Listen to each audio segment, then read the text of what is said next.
Hello students, इस video series में हम लोग Kolhan university undergraduate semester 4 mathematics major paper 8 की पढ़ाई कर रहे हैं, जो टॉपिक है ग्रुप थ्योरी। ठीक है, अब इसमें पिछले वीडियो में हम लोग ग्रुप का डेफिनेशन, बाइनरी ऑपरेशन इत्यादि इत्यादि जान गए थे। आज हम लोग जान रहे हैं finite group, infinite group, order of a group, order of an element, ये सब के बारे में जानेंगे। और ग्रुप में जो एलिमेंट होता है उसका मल्टीप्लिकेशन जो होता है, जब उस पर इंटीग्रल पावर चढ़ता है तो उसका क्या मतलब होता है, ये सब जानेंगे। ठीक है, तो सबसे पहले आप ये समझिए कि अगर कोई ग्रुप आपके पास है जी स्टार, ठीक है, तो इसमें एक सेट है जी जो कि नॉन एम्प्टी सेट है। तो अगर नंबर ऑफ एलिमेंट्स जो है जी का, अगर ये फाइनाइट है तो आप इसको कहिएगा फाइनाइट ग्रुप। ठीक है, इस नाम से एकदम क्लियर है। और अगर नंबर ऑफ एलिमेंट्स जी का इनफाइनाइट है तो आप इसको कहिएगा इनफाइनाइट ग्रुप। ठीक है, अब एग्जाम्पल के तौर पर अगर लिया जाए कि अगर हम ऐसे कहते हैं कि जी अंडर ऑपरेशन मल्टीप्लिकेशन है और जी क्या है 1 -1 i माइनस आई, इस प्रकार का अगर कुछ है, जहाँ i क्या हो गया, याद आ रहा होगा, i इज़ नथिंग बट √(-1). ठीक है, ये है। तो इस केस में हम लोग कह सकते हैं कि ये एक फाइनाइट ग्रुप है, क्योंकि इसका element, number of elements finite है, केवल 4 है। तो 4 नहीं 40 हो, कोई दिक्कत नहीं है, बट फाइनाइट हो। ठीक है, लेकिन अगर कोई ऐसा ग्रुप हो, जैसे मान लीजिए आप रैशनल नंबर ले रहे हैं और प्लस कर रहे हैं, ठीक है, तो इस तरह का ग्रुप, तो रैशनल नंबर तो आपका अनंत चला जाएगा। ठीक है ना, तो इस तरह का ग्रुप हो गया इनफाइनाइट ग्रुप। ठीक है, तो बस नंबर ऑफ एलिमेंट्स के हिसाब से ये फाइनाइट या इनफाइनाइट होता है। अब अगला जो चीज है वो है ऑर्डर ऑफ ए ग्रुप। भयानक लगता है नाम सुनने में, लेकिन एकदम आसान चीज है। जाहिर है जी स्टार इज अ ग्रुप, तो ऑर्डर ऑफ ए ग्रुप जो होता है वो होता है नंबर ऑफ एलिमेंट्स इन जी। आपका जो सेट जी है उसमें जितना नंबर ऑफ एलिमेंट्स है वही कहलाएगा ऑर्डर ऑफ द ग्रुप। ठीक है, ऑर्डर ऑफ द ग्रुप को आप ऐसे लिखिएगा, या तो ओ ब्रैकेट में जी करके लिखिएगा, या फिर ऐसे मोड ऑफ जी इस तरह से करके आप लिख सकते हैं। ठीक है, दोनों में से कैसे भी आप लिख सकते हैं। तो ये कहलाएगा ऑर्डर ऑफ द ग्रुप। ठीक है, चलिए अब हम लोग जानेंगे कि अगर ग्रुप में एलिमेंट्स जो दिया रहता है उसका अगर सेल्फ प्रोडक्ट करते हैं तो क्या होता है। अब देखिए, मान लीजिए आपको एक ग्रुप दिया गया है जी स्टार। स्टार एक बाइनरी ऑपरेशन होगा एज यूजुअल वी नो। और अगर A बिलोंग्स टू G है तो देखिए, जाहिर है A स्टार A मतलब 2 बार ऑपरेट किया गया है। ठीक है, इसको हम लोग सिंबॉलिकली A² लिख सकते हैं। ठीक है, अब यहाँ आपके दिमाग में एक बात होना चाहिए कि यहाँ A² literally A into A नहीं कहा जा रहा है। ठीक है, इनकेस अगर पुस्तक में आप ये देखते भी हैं कि A² = A इंटू A ऐसे लिखा हुआ है, तो ध्यान दीजिएगा, अनलेस स्टेटेड अदरवाइज, जब तक कि ये कहा नहीं गया हो कि ये डॉट असल में एल्जेब्राइक मल्टीप्लिकेशन है, तब तक नहीं है, ये ग्रुप ऑपरेशन है। बोले थे ना वो स्टार्ट हो नहीं लिखने के लिए किया गया है, स्टार स्टार स्टार स्टार करते करते पूरा पेज गंदा लगेगा, इसलिए ऐसे नहीं करते हैं। तो सोचो, अगर इसको एक से ज़्यादा बार अगर ऐसे मल्टीप्लाई कर दो, मान लो 3 बार कर दिए, तो you can write it like this A³। उसी तरह से अगर आप इसको n बार मल्टीप्लाई करते हैं, देखो मल्टीप्लाई मेरे कहने का मतलब है ग्रुप ऑपरेशन, ठीक है ना, तो ये आ जाएगा A का पावर n, ऐसे लिख सकते हैं हम सिंपल। A का पावर n मतलब A को n बार ऑपरेट किया गया है। ठीक है, तो अब यही पे सवाल उठता है कि जब पावर 2 हो सकता है, 3 हो सकता है, n हो सकता है, तो A का पावर कहीं ना कहीं 0 भी हो सकता होगा। तो A का पावर 0 आइडेंटिटी एलिमेंट आएगा। ठीक है, ये आपका थ्योरेटिकली डिफाइंड है कि A का पावर 0 अगर है तो दिस इज आइडेंटिटी एलिमेंट। ठीक है, अब देखिए ए का नेगेटिव पावर भी ले सकते हैं। तो अगर आप ए का पावर -1 लेते हैं तो स्पष्ट इसका मतलब हो रहा है कि ए का इन्वर्स एलिमेंट है, कि कहीं पर अगर ए ग्रुप जी में है तो इसका मतलब ए इन्वर्स जो है इस एलिमेंट का इन्वर्स है।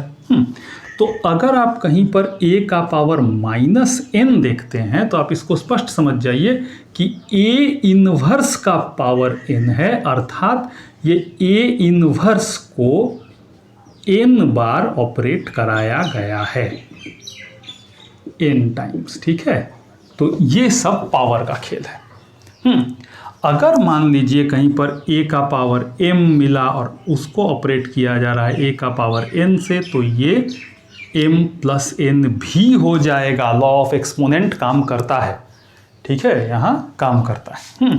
फिर एक बार याद रखिएगा कि ये जो स्टार है ये नहीं दिए रहने का मतलब ये नहीं है कि मल्टीप्लिकेशन है, वो ग्रुप ऑपरेशन ही है, अनलेस स्टेटेड अदरवाइज। ठीक है, तो यहाँ अगर मान लीजिए आपको कहीं पर ये दिख गया a का पावर n, तो it means a n bar operate किया गया। हो सकता है कि वो आपका सिंपल मल्टीप्लिकेशन हो, या हो सकता है GCD हो, या हो सकता है LCM हो, या फिर जैसा हम लोग एक पिछले वीडियो में सम बनाए थे ना, इसमें दिया हुआ था कि a*b = a + b + ab, इस प्रकार का एक बनाए थे। तो हो सकता है इसी को रिपीटेड बार बार ऐसे किया गया हो। ठीक, तो ये ऐसा हो सकता है।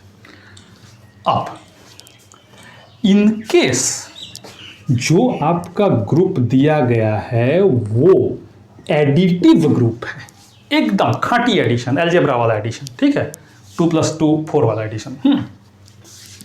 उस स्थिति में आप जो लिखेंगे a*a, मतलब ये एक्चुअली a + a है, तो यहां आप 2a लिख सकते हैं।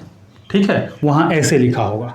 तो वहाँ अगर मान लिया जाए कि a* आपका n टाइम्स किया हुआ है, तो ये स्पष्ट तौर पर आपका na लिखा होगा। तो अगर na लिखा है तो इट मीन्स कि ये वाला जो है ये एडिटिव ग्रुप का कमाल है। लेकिन अगर a का पावर n लिखा हुआ है, इसका मतलब अदर देन एडिटिव ग्रुप है।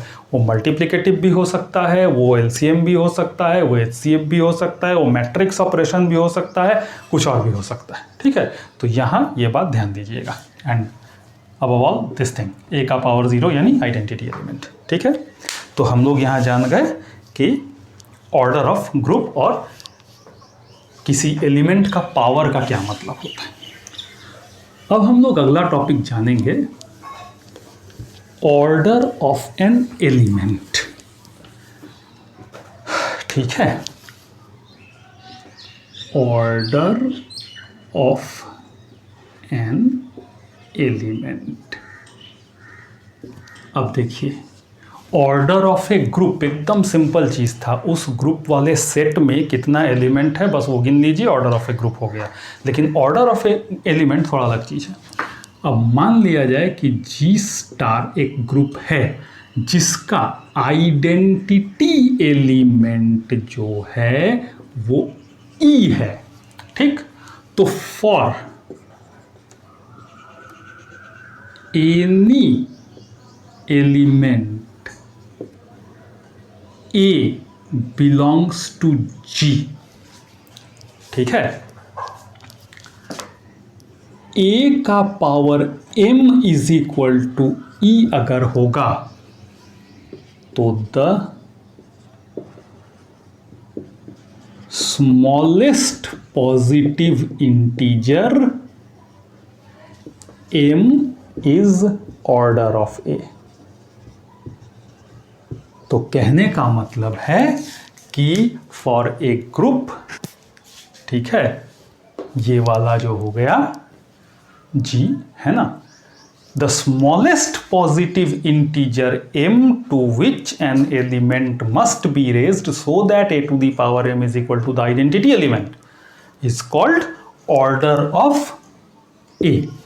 तो चूंकि पॉजिटिव है तो इसका मतलब a का पावर 0 नहीं ले सकते हैं, क्योंकि हम लोग देखे थे बाय डेफिनेशन a का पावर 0 क्या आ रहा है, आइडेंटिटी एलिमेंट आ रहा है। तो कोई भी कह सकता है कि भाई ऑर्डर तो तब 0 होना चाहिए ना, पॉजिटिव एलिमेंट, पॉजिटिव इंटीजर कहा गया है। ठीक है ना, तो a का पावर m ऐसे करके आएगा। ठीक है, जैसे एक एग्जाम्पल आपको दे देते हैं। चलिए जैसे मान लीजिए जी मल्टीप्लिकेशन वाला ग्रुप है और यहाँ आपका है 1 माइनस 1 आई आई माइनस आई।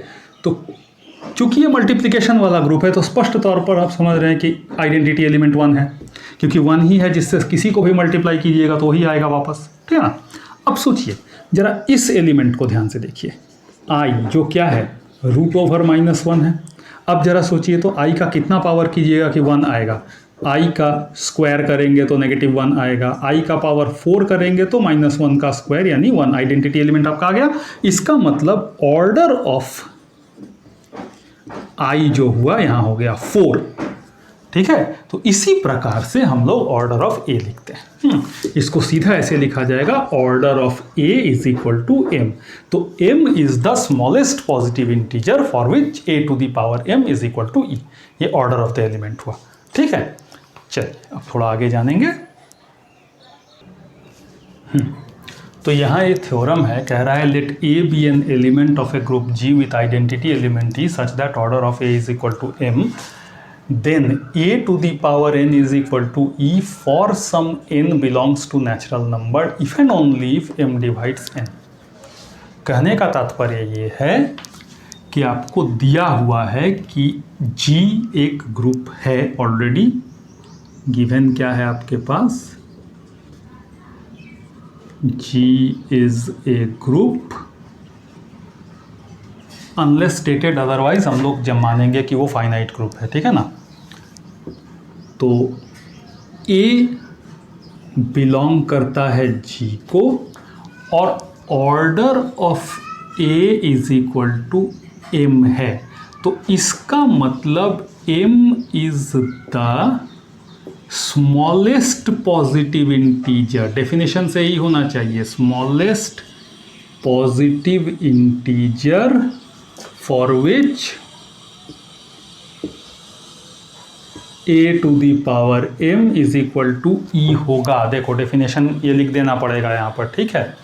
अब देखिए हम लोग को क्या प्रूफ करना है कि यदि a का power n is equal to E है तो m n को डिवाइड करेगा, और अगर m n को डिवाइड कर रहा है तो ये होगा। इफ एंड ओनली इफ दोनों तरफ से करना पड़ेगा, ठीक है। तो अब देखिए given a n is equal to e, ठीक है, ये ऑलरेडी है, ठीक है। अब since n belongs to n, तो by division algorithm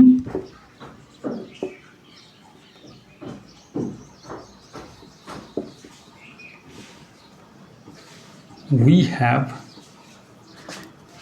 n is equal to M Q plus r होना चाहिए, वेयर 0 ऐसा होना चाहिए। डिवीजन एल्गोरिथम पढ़े होंगे बहुत पहले, या तो क्लास 10 में या तो नंबर थ्योरी में पढ़े होंगे, ठीक है ना। तो n is equal to M Q plus R ऐसा करके है, जहाँ पर देखो ये जो r है रिमाइंडर वो m से छोटा होगा, भले 0 हो जाए दिक्कत नहीं है, पर m से छोटा ही होगा। तो अब a का पावर n असल में क्या हो रहा है, a का power m Q plus r हो रहा है। a का पावर n e दिया हुआ है, और इसको हम लोग देखे हैं कि ग्रुप थ्योरी में लॉ ऑफ एक्सपोनेंट काम करता है, और कैसे काम कर रहा है, a m q into A R, power add हो रहा है। इसको आप लिख सकते हैं a का पावर m उसका पावर q, और ये कर सकते हैं ए आर। a का पावर m तो e होगा क्योंकि ऑर्डर ऑफ a है m, है कि नहीं। तो इसका मतलब ये हो गया e का पावर q इंटू a का पावर r। अब e is the identity element, identity element को आप कितना भी बार प्रोडक्ट कीजिए, सेल्फ प्रोडक्ट कीजिए तो वो e ही आएगा। इसका मतलब e का पावर q आ गया e, दैट इज ये आ गया ए आर। तो अब ये कहता है कि r भी एक ऐसा इंटीजर है जिसको 1 का पावर देने से e आता है, बट हमारे दिए गए कंडीशन के अनुसार m होगा smallest positive integer. m is the smallest positive integer for which a to the power m is equal to e. So AR is equal to E is possible only when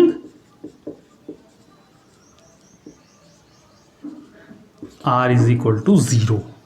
तब वो definition से possible हो जाएगा, है ना, क्योंकि कोई भी नंबर m से छोटा तो नहीं ले सकते हैं ना कि जिसका पावर दे देने से e हो जाए, और r तो m से छोटा है, तो इसका मतलब क्या कर सकते हैं, r इज इक्वल टू 0 ही लिया जा सकता है, तब जाके वो बाई डेफिनेशन a का power 0 is equal to e होगा, वहाँ कोई समस्या नहीं है।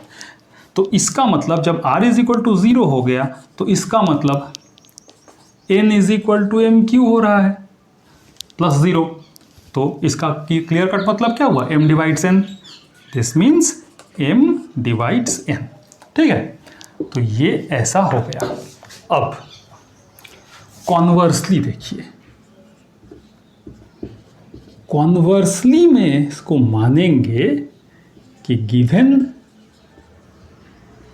m n को डिवाइड कर रहा है, तो इसका मतलब n is equal to m into Q होना ही है। चूंकि m n को डिवाइड कर रहा है तो n बराबर m इंटू क्यू होना चाहिए, जहाँ q कोई ना कोई इंटीजर होगा। ठीक है ना। अब देखिए a का power n is equal to a का पावर m क्यू हो गया, तो a का पावर m उसका पावर q और a का पावर m e है, e का पावर q यानी e। तो देखिए अगर m n को डिवाइड कर रहा है तो a का पावर n भी e आ रहा है कि नहीं। तो यही तो कह रहा था। तो इस तरह से आपका थ्योरम प्रूव्ड हो गया। ठीक है, तो ये हम लोग एक थ्योरम प्रूव कर गए। चलिए आगे देखते हैं और क्या जान सकते हैं आज। अब देखिए, अब एक रूल जानते हैं, नियम। ठीक है, इसको प्रूव नहीं करेंगे। Let G be a group, A belongs to G with order of A is equal to M। ठीक है, दिया हुआ है ऑर्डर ऑफ A M। तो for any n belongs to natural number, order of A to the power n is LCM of Mn by n या M by GCD Mn, दोनों एक ही है। ठीक है ना, इससे बनाइए चाहे उससे बनाइए, बात बराबर आएगा। अब सोचने वाली बात है कि अगर ग्रुप में एलिमेंट A है तो A का तो ऑर्डर होगा। चलिए अगर फाइनाइट ग्रुप है तो ऑर्डर होना है, तो वो मान लीजिए M है, और M तो स्मॉलेस्ट पॉजिटिव इंटीजर है। अब सवाल है A का पावर n कहाँ से आया। क्लोजर प्रॉपर्टी, A को तुम कितना भी बार अपने से साथ ग्रुप ऑपरेट करोगे तो वो उस ग्रुप में होगा ही। ठीक है ना, तो A का पावर n को होना है। तो A का पावर n जैसा कोई भी एलिमेंट का ऑर्डर निकालेंगे तो इस प्रकार से निकालेंगे। ठीक है, ये फॉर्मूला से।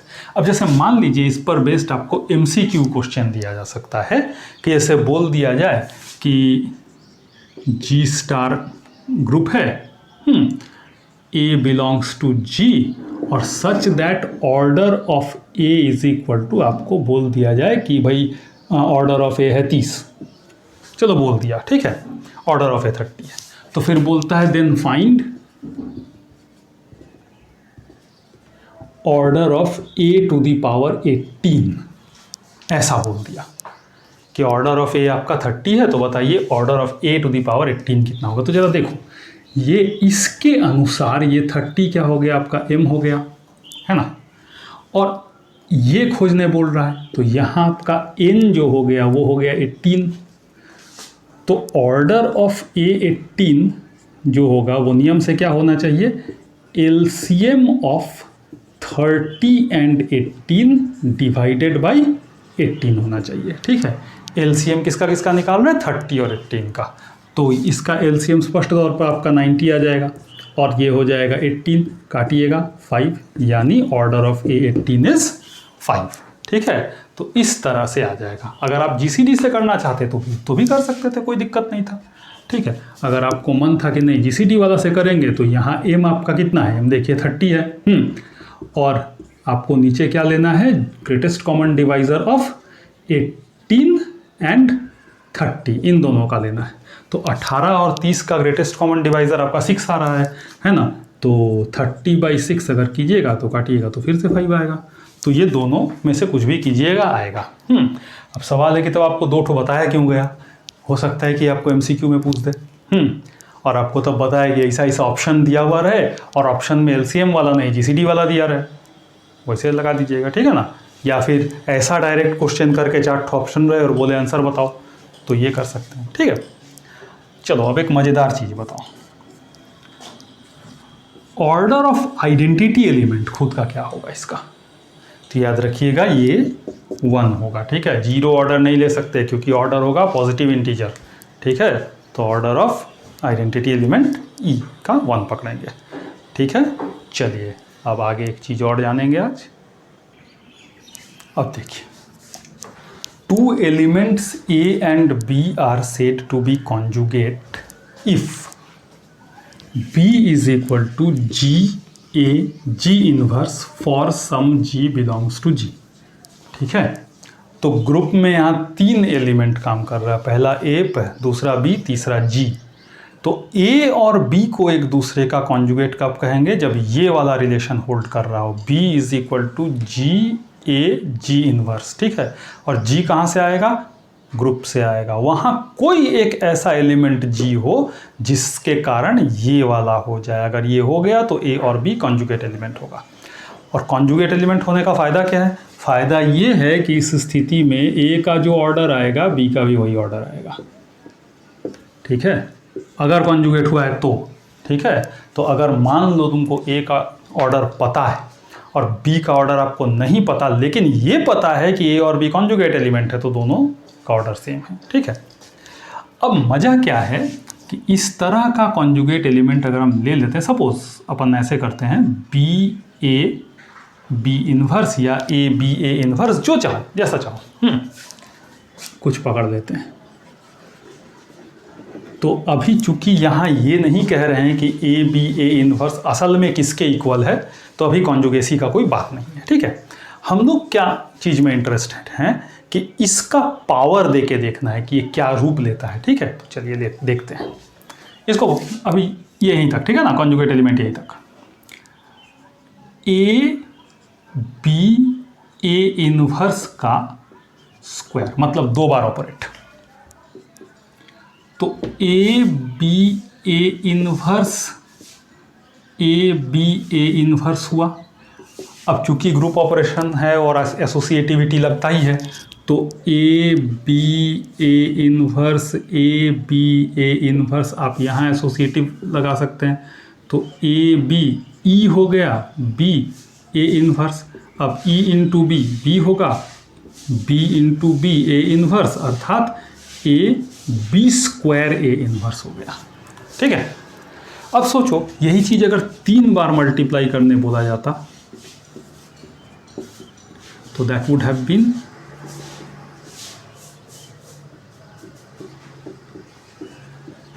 एसोसिएटिविटी। अगर लगाते तो A B, ये देखो A इन्वर्स A यहाँ लगा देते, A इन्वर्स A यहाँ लगा देते, ठीक है ना। तो ये वाला E हो गया, तो A B E B E B A inverse, ये सब करके क्या आ जाएगा, B क्यूब A इन्वर्स। तो देख रहे हो, ऐसा जब एलिमेंट्स रहता है A B A इन्वर्स, तो उसका जो पावर लगाते हैं तो A और A इन्वर्स इंटैक्ट रह रहा है, पावर यहाँ आ जा रहा है। तो इनफैक्ट आप कह सकते हैं कि A B A इन्वर्स का अगर पावर K लगाएंगे तो A B का पावर K A इन्वर्स हो जाएगा for some K natural number, ठीक है। तो ये चीज़ याद रखिएगा। तो यहाँ तक आज आप याद रखिए, आपसे अगले वीडियो में फिर मिलेंगे, ठीक है, बाय।